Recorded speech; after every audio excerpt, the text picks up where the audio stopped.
이건 시스템 오류가 아닙니까? 독일 프랑크푸르트 공항. 입국 심사대 앞 15년 경력의 베테랑 심사관 한스 밀러가 상사에게 항의했습니다. 매일 같은 자리에서 수천 명의 여권을 검사하던 그는 이상한 패턴을 발견했습니다. 특정 국가 여권 소지자들만 5초 만에 통과하는 반면 다른 승객들은 10분 이상 대기해야 했습니다. Hello.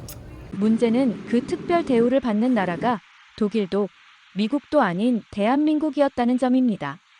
한국 여권이 우리 독일 여권보다 강력하다고요? 믿을 수 없었던 한스는 직접 조사에 나섰고 50년 전 중동 사막에 숨겨진 충격적인 진실과 마주하게 됩니다. 지금부터 유럽 최대 공항에서 벌어진 72시간의 기록을 공개합니다. 영상 시작 전 구독과 좋아요는 큰 힘이 됩니다. 안녕하세요. 저는 한스 밀러입니다. 독일 프랑크푸르트 국제공항에서 입국 심사관으로 15년째 근무하고 있습니다. 매일 아침 7시, 저는 파란색 유니폼을 입고 심사대 앞에 앉습니다. 하루 평균 500명 이상의 여권을 검사하죠. 15년 동안 수백만 개의 여권을 봤지만 최근 들어 이상한 패턴을 발견했습니다. 2024년 9월 어느 월요일 아침이었습니다. 평소처럼 긴 줄이 늘어선 입국 심사대 앞에서 승객들이 차례를 기다리고 있었어요. 중국에서 온 비즈니스맨이 제 앞에 여권을 내밀었습니다. 저는 여권을 스캔하고 질문을 시작했습니다. 방문 목적이 무엇입니까? 비즈니스 미팅입니다. 어느 회사를 방문하시나요? 질문과 답변이 오가는 동안 5분이 흘렀습니다. 시스템에서 추가 확인 신호가 떴고 저는 그를 별도 심사 구역으로 안내해야 했습니다. 그의 표정에는 피로와 답답함이 역력했죠. 바로 다음 승객은 인도 국적자였습니다. 비자 서류를 확인하는 데만 7분이 걸렸고 체류 기간과 숙소에 대한 추가 질문까지 이어졌습니다. 그 역시 불만스러운 표정으로 심사대를 떠났어요. 그런데 세 번째 승객은 달랐습니다. 젊은 동양인 남성이 여권을 건넸는데 표지에 리퍼블럭 어브 코리어라고 쓰여 있었습니다. 저는 습관적으로 여권을 스캔했습니다. 삐 소리와 함께 화면에 녹색불이 들어왔고 시스템은 자동으로 입국 승인 도장을 찍으라는 신호를 보냈습니다. 추가 질문 없이 5초 만에 끝났죠. 감사합니다. 좋은 하루 되세요. 저는 기계적으로 인사했고 그는 미소를 지으며 빠르게 공항을 빠져나갔습니다. 처음엔 우연이라고 생각했습니다. 하지만 그날 오후 같은 일이 반복됐어요. 한국 여권 소지자가 5명 더 지나갔는데 모두 5초에서 10초 사이에 심사가 끝났습니다. 질문도, 추가 서류 요구도, 시스템 경고도 없었죠. 반면 미국 여권을 가진 승객조차 평균 15초가 걸렸고 가끔 추가 질문이 필요했습니다. 독일 여권 소지자들도 최소 10초 이상 걸렸어요. 하지만 한국 여권은 예외 없이 빨랐습니다. 점심시간에 저는 옆 부스의 동료 마르쿠스에게 물었습니다. 마르쿠스, 한국 여권 심사할 때 추가 질문한 적 있어? 없어. 시스템이 항상 바로 승인하거든. 왜? 나도 그래. 이상하지 않아? 마르쿠스는 어깨를 으쓱했습니다. 글쎄, 한국은 선진국이잖아. 문제될 게 없으니까 그런 거 아니야? 하지만 저는 납득할 수 없었습니다.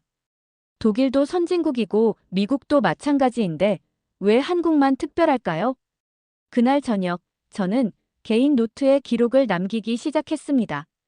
국적별 평균 심사 시간, 추가 질문 빈도, 시스템 경고 횟수까지 모두 적었죠. 일주일 후 데이터는 명확한 패턴을 보여줬습니다. 한국 여권 소지자 127명 중 추가 심사를 받은 사람은 단 한 명도 없었습니다. 평균 심사 시간은 7초였죠. 이건 우연이 아니었습니다. 대체 한국 여권이 뭐길래? 저는 답을 찾아야 했습니다. 의문은 집착이 되었습니다. 저는 퇴근 후에도 한국 여권에 대해 계속 생각했어요. 집에 돌아와서는 노트북을 켜고 공항 내부 시스템에 접속했습니다. 입국 심사관에게는 지난 6개월간의 통계 데이터를 열람할 권한이 있거든요. 화면에 숫자들이 나타났습니다. 저는 국적별로 분류해서 평균 심사 시간을 계산하기 시작했죠. 결과는 충격적이었습니다. 한국 여권 평균 심사 시간은 7초였습니다. 추가 질문을 받은 비율은 0.2%에 불과했어요. 6개월 동안 프랑크푸르트 공항을 통과한 한국인 승객 8,000명 중 추가 심사를 받은 사람은 겨우 16명이었습니다. 반면 독일 여권은 평균 12초가 걸렸습니다. 우리나라 국민인데도 말이죠. 미국 여권은 더 길어서 평균 15초였고 추가 질문 비율도 3.7%나 됐습니다. 중국은 평균 43초, 인도는 평균 51초였어요. 이게 말이 돼? 저는 중얼거렸습니다. 독일 공항에서 독일 여권보다 한국 여권이 더 빠르게 통과된다는 사실이 믿기지 않았어요. 다음 날 아침, 저는 상사인 슈미트 부장을 찾아갔습니다. 그는 30년 경력의 베테랑으로 공항 보안 정책을 총괄하는 사람이었죠. 부장님, 이 데이터 좀 보세요. 저는 노트북 화면을 보여줬습니다. 슈미트 부장은 안경을 고쳐 쓰고 화면을 들여다봤어요. 한스, 이게 왜 문제지? 한국 여권이 우리 독일 여권보다 심사가 빠릅니다. 이게 정상인가요? 슈미트 부장은 한숨을 쉬었습니다. 한스, 자네 헨리 여권 지수라고 들어봤나? 아니요, 그게 뭔데요? 그는 자신의 컴퓨터를 켜서 웹사이트 하나를 띄웠습니다. 헨리 앤 파트너스라는 글로벌 컨설팅 회사가 매년 발표하는 여권 파워 순위였죠. 2024년 기준이야. 한국은 2위야. 무비자로 입국 가능한 나라가 190개국이지. 우리 독일은 3위고 188개국이야. 저는 화면을 뚫어지게 봤습니다. 1위는 싱가포르로 193개국, 2위가 한국과 일본, 3위가 독일을 포함한 여러 유럽 국가들이었어요. 그래서요? 겨우 2개국 차이인데 이렇게까지 대우가 달라야 하나요? 슈미트 부장은 고개를 저었습니다. 한스, 이건 단순한 숫자 문제가 아니야. EU 출입국 시스템은 위험도 평가 알고리즘으로 작동해. 불법 체류율, 범죄율, 여권 위조 시도율 같은 데이터를 종합해서 각 국가의 신뢰 등급을 매기지. 한국은 최상위 등급이야. 최상위요? 그래. 지난 20년간 통계를 보면 한국 국적자의 불법 체류율이 0.03%야. 전체 평균이 4.2%인 걸 생각하면 거의 제로에 가깝지. 범죄율도 마찬가지고. 저는 말문이 막혔습니다. 슈미트 부장은 계속 말했어요. 여권 위조 문제도 있어. 한국 전자여권은 보안 등급이 매우 높아서 위조가 거의 불가능해. 시스템이 한국 여권을 신뢰하는 건 당연한 거야. 그럼 이건 특혜가 아니라 신뢰의 결과지. 한스, 이게 현실이야. 사무실을 나오면서 저는 복잡한 심경이었습니다. 부당하다고 생각했던 일이 사실은 데이터에 기반한 합리적인 시스템이었다니. 하지만 여전히 의문은 남았어요. 어떻게 한국은 이런 신뢰를 쌓을 수 있었을까? 그날 저녁, 저는 인터넷 검색을 시작했습니다. 한국 여권, 신뢰도, 역사라는 키워드를 입력했죠. 수많은 기사와 논문이 쏟아졌지만 결정적인 답은 찾지 못했습니다. 답답한 마음에 공항 휴게실로 향했습니다. 커피 한 잔이 필요했거든요. 그곳에서 저는 운명적인 만남을 하게 됩니다. 휴게실 문을 열자 익숙한 얼굴이 보였습니다. 클라우스 슈나이더, 제가 입사했을 때 저를 가르쳐준 선배 심사관이었어요. 그는 5년 전 정년퇴직했지만 가끔 공항을 방문해서 후배들과 커피를 마시곤 했습니다. 클라우스 선배님. 오, 한스. 오랜만이네. 여기 앉게. 저는 커피를 들고 그의 맞은편에 앉았습니다. 클라우스는 여전히 든든한 체격에 따뜻한 미소를 짓고 있었죠. 요즘 어때? 일은 잘 되고. 네, 그런데 사실 요즘 고민이 하나 있어요. 저는 한국 여권에 대한 의문을 털어놨습니다. 데이터 분석 결과와 슈미트 부장과의 대화까지 모두 설명했죠. 클라우스는 커피를 홀짝이며 제 이야기를 들었습니다. 아, 한국 여권 말이지. 그는 빙그레 웃었습니다. 자네도 결국 그걸 발견했구나. 나도 20년 전쯤 똑같은 의문을 가졌었어. 정말요? 그럼 1990년대 후반이었나? 한국 여권 소지자들이 점점 늘어나기 시작했어. 그때만 해도 한국은 지금처럼 유명하지 않았지. 그런데 이상하게 한국 사람들은 문제를 일으키지 않았어. 클라우스는 옛날 이야기를 꺼냈습니다. 내가 30년간 일하면서 기억에 남는 게 있어. 1980년대부터 지금까지 한국 국적자가 불법 체류로 적발된 경우를 거의 본 적이 없어. 다른 나라는 매년 수십 건씩 나오는데 말이야. 왜 그런 걸까요? 그게 바로 자네가 풀어야 할 숙제지. 클라우스는 잠시 생각하더니 말을 이었습니다. 한스, 자네 중동건설붐이라고 들어봤나? 중동건설요? 1970년대 이야기야. 사우디아라비아를 비롯한 중동 국가들이 오일머니로 대규모 인프라 건설을 시작했지. 전 세계 건설 회사들이 몰려들었어. 미국, 유럽, 일본 기업들이 다 갔어. 저는 고개를 끄덕였습니다. 어렴풋이 들어본 적이 있는 이야기였어요. 그런데 한국 기업들도 거기 갔어. 당시 한국은 가난한 나라였지. 그런데도 한국 노동자들은 사막 한가운데서 엄청난 일을 해냈어. 어떤 일이요? 클라우스는 눈을 반짝였습니다. 계약 이행률이 거의 100%였어. 섭씨 52도 사막에서 독일 회사들도 포기한 프로젝트를 한국 사람들이 완성했지. 그것도 약속한 기한보다 빨리. 저는 놀라서 물었습니다. 그게 여권이랑 무슨 상관이 있죠? 상관이 크지. 그때부터야. 중동 국가들이 한국인을 신뢰하기 시작한 게. 사우디 정부는 한국인에게 특별 비자를 발급했어. 계약이 끝나면 모두 본국으로 돌아갔거든. 불법 체류가 없었어. 클라우스는 커피잔을 내려놓으며 말했습니다. 그 신뢰가 쌓이고 쌓여서 지금까지 온 거야. 한국 사람들은 약속을 지킨다. 문제를 일으키지 않는다. 계약을 존중한다는 이미지 말이야. 저는 숨이 멎을 것 같았습니다. 50년 전 일이 지금까지 영향을 미친다고요? 물론이지. 국가 신뢰도라는 건 하루아침에 쌓이지 않아. 수십 년간 일관된 행동이 만들어낸 결과지. 클라우스는 일어서면서 제 어깨를 두드렸습니다. 한스, 자네가 궁금하다면 직접 조사해봐. 도서관에 가서 1970년대 중동 건설 자료를 찾아봐. 거기에 답이 있을 거야. 정말 도움이 될까요? 확실해. 나도 예전에 찾아봤거든. 그때 알았어. 한국 여권이 특별한 건 우연이 아니라는 걸. 클라우스가 떠난 후 저는 휴게실에 혼자 앉아 있었습니다. 커피는 이미 식었지만 마음은 뜨거웠어요. 1970년대 중동 사막. 저는 결심했습니다. 주말에 독일 국립도서관에 가서 자료를 찾아보기로요. 한국 여권의 비밀을 밝혀내겠다고 다짐했습니다. 그날 밤 집에 돌아와서도 잠이 오지 않았습니다. 머릿속에는 사막의 이미지가 가득했어요.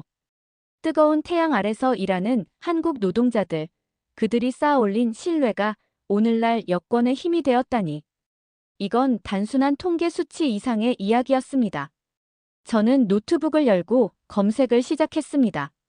중동 건설, 한국, 1970년대라는 키워드를 입력했죠. 수많은 자료가 나타났습니다. 이제 본격적인 조사가 시작될 참이었습니다. 토요일 아침, 저는 프랑크푸르트 국립도서관 문을 열었습니다. 5층 현대사 자료실로 향했고 사서에게 1970년대 중동 건설 관련 문서를 요청했어요. 특정 국가 자료를 찾으시나요? 네, 한국 건설 기업 관련 자료요. 사서는 고개를 끄덕이며 컴퓨터를 조작했습니다. 10분 후, 제 앞에는 두툼한 파일 3개가 놓였습니다. 첫 번째 파일을 열자 1973년 사우디아라비아 정부 보고서가 나왔습니다. 독일어로 번역된 문서였죠. 저는 천천히 읽기 시작했습니다. 1973년 10월 오일 쇼크 이후 사우디 정부는 국가 인프라 현대화 프로젝트를 시작했다. 총 투자액 220억 달러 규모로 도로, 항만, 통신망 건설이 포함됐다. 보고서는 계속됐습니다. 초기 입찰에는 미국 벡텔, 독일 지멘스, 영국 건설사들이 참여했다. 그러나 1974년 여름 극심한 더위로 인해 공기 지연이 반복됐다. 일부 프로젝트는 중단 위기에 처했다. 저는 페이지를 넘겼습니다. 그리고 한 문장에서 멈췄어요. 1975년 3월 한국현대건설이 주베일 산업항만 건설 계약을 체결했다. 계약 금액 9억 3천만 달러. 주베일 항만. 저는 그 이름을 기억했습니다. 현재 세계 최대 석유화학 단지 중 하나인 곳이었죠. 다음 문서는 더 구체적이었습니다. 독일 건설 전문지가 1977년에 작성한 현장 보고서였어요. 주베일 현장의 평균 기온은 섭씨 52도에 달한다. 유럽 노동자들은 오전 10시 이후 작업을 거부했다. 그러나 한국 노동자들은 다르다. 그들은 새벽 4시에 시작해 정오까지 작업하고 오후 4시부터 밤 10시까지 다시 일한다. 저는 숨을 죽이고 계속 읽었습니다. 한국인 기술자 1200명과 노동자 8500명이 현장에 투입됐다. 그들의 작업 속도는 서구 기업 대비 1.7배 빠르다. 품질 불량률은 0.8%로 업계 평균 3.2%를 크게 밑돈다. 보고서는 더 놀라운 사실을 담고 있었습니다. 계약 이행률 99.8%. 3년 계약 기간 동안 한국 노동자 중 무단 이탈자는 17명에 불과했다. 전체 9,700명 중 0.17%다.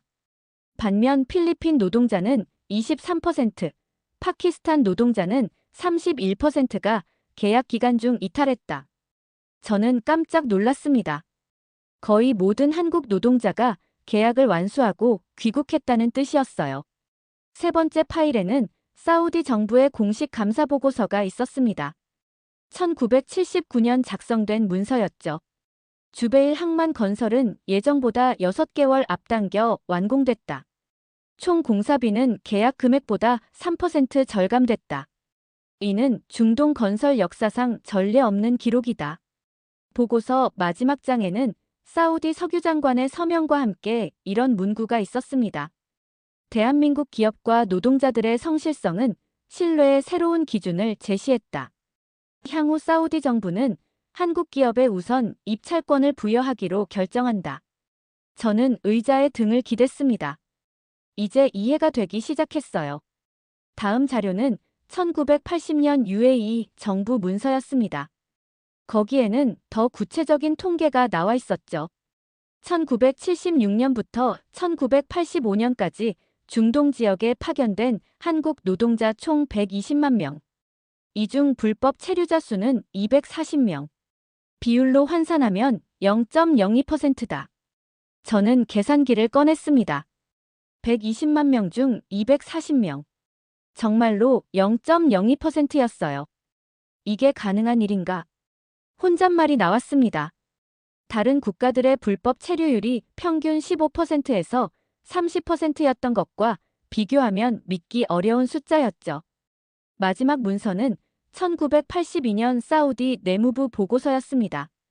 한국 노동자 범죄율 10만 명당 연간 3건. 중동 지역 외국인 노동자 평균 범죄율 10만 명당 340건. 저는 파일을 덮었습니다. 모든 것이 명확해졌어요. 50년 전 한국 사람들은 사막 한가운데서 신뢰를 쌓았습니다. 약속을 지켰고 계약을 완수했으며 문제를 일으키지 않았죠. 그 신뢰가 중동 정부들의 정책에 반영됐고 결국 한국인에 대한 특별 비자 제도로 이어졌습니다. 그리고 그 신뢰는 중동을 넘어 전 세계로 퍼져나갔습니다. 유럽 국가들도 미국도 아시아 국가들도 한국의 기록을 주목했어요. 그 결과가 지금 제가 매일 목격하는 빠른 입국 심사였던 겁니다. 저는 도서관을 나서며 생각했습니다. 한국 여권의 힘은 단순한 경제력이 아니었어요. 그건 수십 년간 쌓아온 신뢰의 결과였습니다. 월요일 아침, 저는 출근하자마자 슈미트 부장을 찾아갔습니다. 주말 동안 조사한 내용을 보고하고 싶었거든요. 부장님, 1970년대 중동 건설 자료를 찾아봤습니다. 정말 놀라운 기록이더군요. 슈미트 부장은 고개를 끄덕였습니다. 그래, 그게 시작이었지. 하지만 한스, 그것만으로는 설명이 안 돼. 50년 전 일이 지금까지 영향을 미치려면 뭔가 더 필요해. 더요? 기술적 뒷받침 말이야. 자네 EU 출입국 시스템 담당자를 만나봤나? 아니요. 그럼 오늘 만나봐. 내가 약속 잡아줄게. 베를린에 있는 EU 국경관리청 기술팀장 토마스 베커 박사야. 2시간 후, 저는 화상회의로 토마스 베커 박사와 연결됐습니다. 50대 중반으로 보이는 그는 안경을 쓴 전형적인 기술자 같았어요. 한스 씨, 한국 여권 기술에 대해 궁금하시다고요? 네, 박사님. 왜 한국 여권이 시스템에서 이렇게 빠르게 인식되는지 알고 싶습니다. 토마스 박사는 화면을 공유했습니다. 복잡한 도표가 나타났죠. 현재 전 세계 여권은 대부분 전자칩을 내장하고 있습니다. 하지만 보안 등급이 다릅니다. EU 기준으로 5단계가 있는데 한국 여권은 7단계 보안 시스템을 사용합니다. 7단계요? EU 기준보다 2단계나 높다고요? 맞습니다. 2008년 한국이 독자 개발한 생체인식 기술이 적용됐습니다. 지문, 홍채, 얼굴 인식 데이터가 256비트 암호화로 저장되죠. 현재 이 기술은 국제민간항공기구 ICAO의 표준으로 채택됐습니다. 저는 놀라서 물었습니다. 한국이 만든 기술이 국제 표준이 됐다고요? 슈미트 부장이 말했습니다. 한스, 50년 전 일만으론 설명이 안 돼. 기술적 뒷받침이 필요하지. EU 국경관리청 기술팀장 토마스 베커 박사를 만나봐. 2시간 후 화상회의가 연결됐습니다. 한국 여권은 7단계 보안 시스템을 사용합니다. EU 기준보다 2단계 높죠. 7단계요? 2008년 한국이 독자 개발한 생체인식 기술입니다. 이게 국제 표준이 됐어요. 토마스 박사는 그래프를 보여줬습니다. 위조 시도율이 0.001%입니다. 글로벌 평균 0.8%와 비교하면 거의 제로죠. 왜 이렇게 낮습니까? 3중 암호화 때문입니다. 복제를 시도하면 칩이 자동 파괴됩니다. 또한 발급 과정에서 생체 데이터를 3차례 검증하고 중앙 데이터베이스에 실시간 저장됩니다. 그럼 EU가 한국 여권을 신뢰하는 건 당연하군요. 맞습니다. 한 가지 더 있습니다. 2019년 EU 자동 출입국 시스템은 12개국만 인식합니다. 미국, 캐나다, 일본, 싱가포르, 한국. 이 중 한국이 가장 빠릅니다. 왜요? 칩 응답 속도입니다. 한국은 0.3초, 다른 나라는 평균 0.8초에서 1.2초 걸립니다. 통화를 끝내고 저는 깨달았습니다. 50년 전 사막의 신뢰 위에 첨단 기술이 더해진 거죠. 하지만 궁금증이 남았습니다. 독일 연방경찰청 데이터를 직접 확인해야겠다고 생각했습니다. 이틀 후 허가가 떨어졌고 저는 베를린 연방경찰청에서 카트린 슈바르츠 박사를 만났습니다. 지난 20년 통계입니다. 한국 국적자는 약 5만 명이 독일에 거주합니다. 모니터에 그래프가 떴어요. 불법 체류율은 전체 평균 4.2%, 한국은 0.03%입니다. 5만 명 중 15명이라는 뜻입니까? 정확합니다. 그마저 대부분 행정 착오였고요. 범죄율은 10만 명당 평균 340건인데 한국은 12건입니다. 비교표가 나타났습니다. 미국 78건, 일본 23건, 영국 94건, 한국 12건은 120개국 중 세 번째로 낮습니다. 싱가포르 9건, 스위스 11건 다음이죠. 비자 서류 위조 적발은요? 화면에 큰 숫자가 떴습니다. 0건. 20년간 단 한 건도 없습니다. 마지막 자료가 공개됐습니다. EU 27개국 통합 데이터입니다. 신뢰도 종합평가 98.7점. 193개국 중 1위입니다. 싱가포르 97.9점, 일본 96.4점이 뒤를 잇습니다. 결국 완벽한 데이터 기반이었군요. 맞습니다. EU는 숫자로 작동합니다. 한국은 모든 지표에서 최상위입니다. 기차 안에서 저는 깨달았습니다. 한국 여권의 힘은 새 기둥 위에 있었습니다. 1970년대 중동 신뢰, 최고 수준 전자칩, 20년간의 완벽한 기록. 마지막 의문이 남았습니다. 한국은 경제 위기에도 어떻게 이걸 유지했을까요? 집에서 저는 1997년 한국 경제 위기를 검색했습니다. BBC 다큐멘터리를 재생했어요. 1997년 한국은 IMF로부터 550억 달러를 지원받았습니다. 그러나 놀라운 일이 벌어졌습니다. 화면엔 1998년 서울거리가 나왔습니다. 사람들이 금반지와 목걸이를 들고 줄을 섰죠. 3개월간 350만 명이 자발적으로 금 227톤을 기부했습니다. 21억 달러였죠. IMF 관계자가 말했습니다.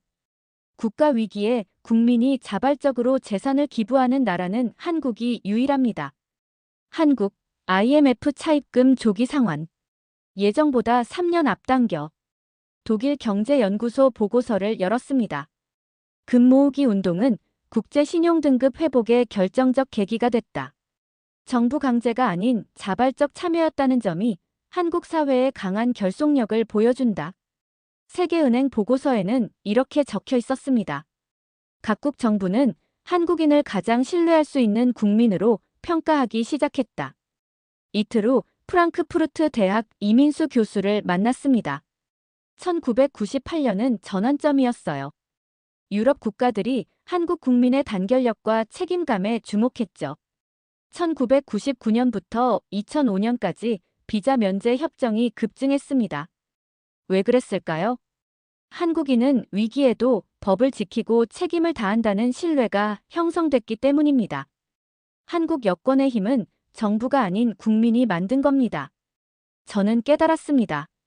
한국 여권은 한나라 국민의 성실함을 증명하는 증서였습니다. 3개월 조사를 마치고 50페이지 보고서를 작성했습니다. 한국 여권 신뢰도 분석 역사, 기술, 그리고 국민성이었죠. 일주일 후 프랑크푸르트 공항 회의실에서 30명의 동료 앞에서 발표했습니다. 우리는 매일 한국 여권을 빠르게 통과시킵니다. 오늘 그 이유를 공유하겠습니다. 1973년 사우디 사막 사진을 보여줬습니다. 섭씨 52도에서 계약 이행률 99.8%를 기록한 한국인들의 이야기입니다. 한국 여권은 7단계 보안, EU보다 2단계 높습니다. 위조율 0.001%입니다. 불법 체류율 0.03%, 범죄율 10만 명당 12건, 전체 평균의 30분의 1입니다. 1998년 금 모으기 운동 사진을 띄웠습니다. 350만 명이 자발적으로 금 227톤을 기부했습니다. 이 사건이 국제사회에 메시지를 전했죠. 한국 국민은 위기에 단결하고 책임을 다한다고요.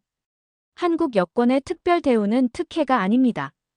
50년간 쌓아온 신뢰의 결과입니다. 박수가 터졌습니다. 슈미트 부장이 말했습니다. 신뢰는 하루아침에 만들어지지 않습니다. 다음 주 월요일, 한국 여권을 가진 여성이 왔습니다. 웰컴 투 저머니. 좋은 여행 되세요. 그녀의 미소를 보며 생각했습니다. 저 여권 뒤엔 50년의 역사가 있습니다. 사막의 노동자들, 첨단 기술 엔지니어들, 위기에 금을 모은 국민들의 노력이 담겨 있죠. 한국 여권은 단순한 신분증이 아니라 한 나라의 신뢰를 증명하는 증서입니다. 그 신뢰는 숫자로, 기술로, 역사로 완벽하게 증명됩니다. 오늘 이야기는 여기까지입니다. 신뢰가 어떻게 만들어지는지, 그 신뢰가 얼마나 강력한 힘을 가지는지 함께 확인해 봤습니다. 이 영상이 도움이 되셨다면 좋아요와 구독으로 응원해 주세요. 감사합니다.